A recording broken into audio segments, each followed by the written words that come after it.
First up is Colossal. So this is a 2016 movie starring Anne Hathaway, Jason Sudeikis, Tim Blake Nelson, and Dan Stevens. There's also another guy, but no one knows who he is, so I just skipped his name. Anyway, so this is a kaiju movie. It's a giant monster movie, and it was quite enjoyable.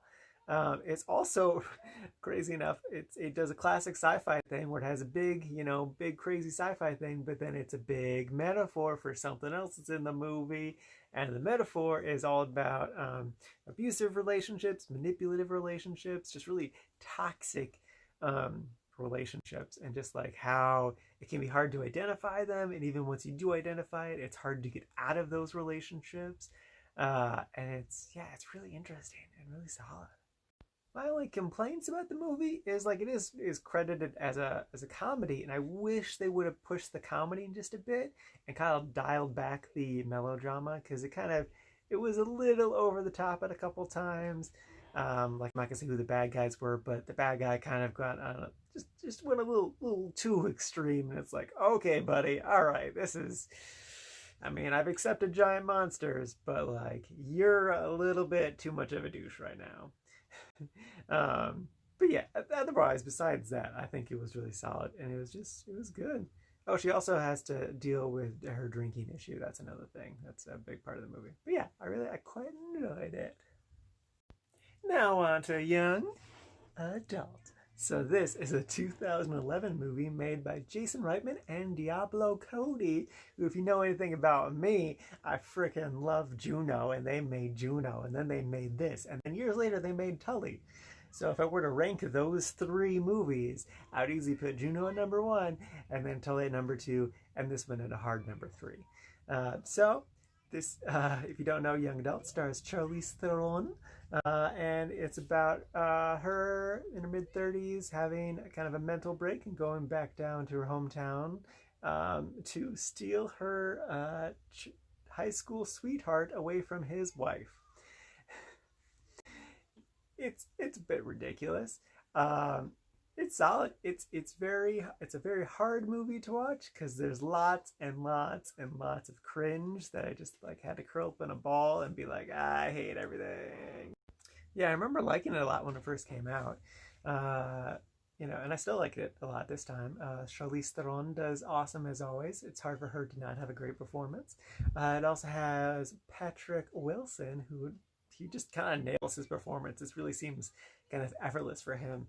And he seems a little one-dimensional, but then at the end of the movie, they pull back the curtain a little bit, and you're like, oh, okay, so there is more going on. And then also has Patton Oswalt in it, and he's playing just a sadder version of himself, and he just nails it, just a sad nerd, basically. Yeah, it was good. I mean, like I said, it was hard to watch.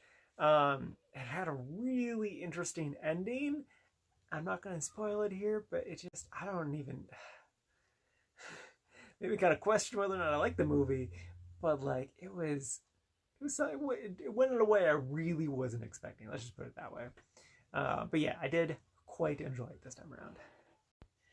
And lastly, Æon Flux. So this is an Art 5 movie starring Charlize Theron again, and it's based off an anime from MTV from the early 90s. It was 1991 to 1995.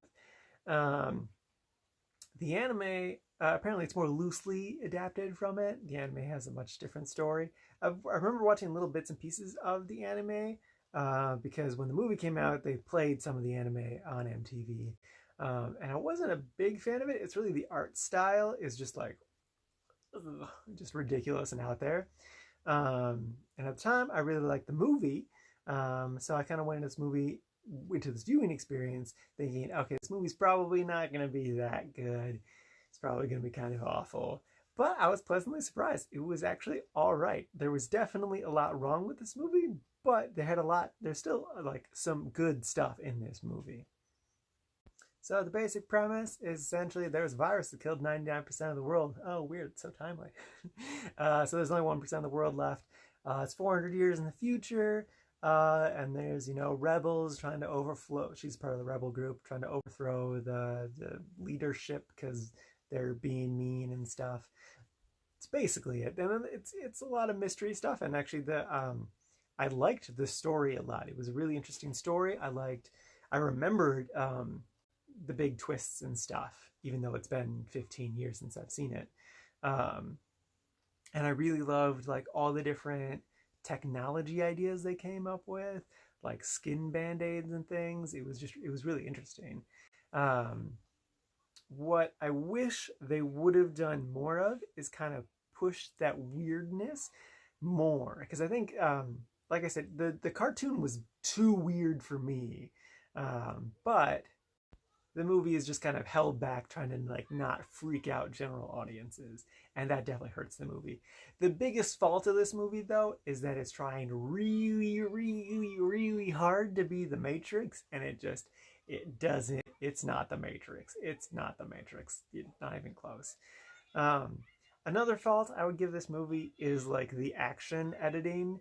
It's cut to hell. You really can't tell what's going on, and it must be they just couldn't get good fight scenes or stuff. I don't know. It was bad. Everything that wasn't a fight scene, I was really into. Um, and like I said last time, it's hard for her to have a bad performance. Even here, she doesn't really do a whole lot, but she looks sexy and badass. And surprisingly, though, this movie also feels very dated with just like the cool looks that they have, like all the cool rebels. They look very 2005 cool. And it's not good. But like I said, I actually enjoyed this movie. It kept my attention. I thought it was interesting. I liked what they did with the story. I think if they're going to remake it again, kind of just push that weird stuff. Like there's a part where Charlize is like crawling on the ground on all fours, kind of like a crab or something, and it looks ridiculous and weird. And we just saw like a close-up shot of it. We should have seen like the whole thing. We should have seen her like run up the whole hill like that, but we didn't. We just saw like 2 seconds of her just like. But yeah, again, I enjoyed it. I definitely think they could make this movie again and do it better justice. I don't know if actually following closer to the anime would be good, because I don't really know how good it really is. But yeah, I enjoyed this. It was a good time.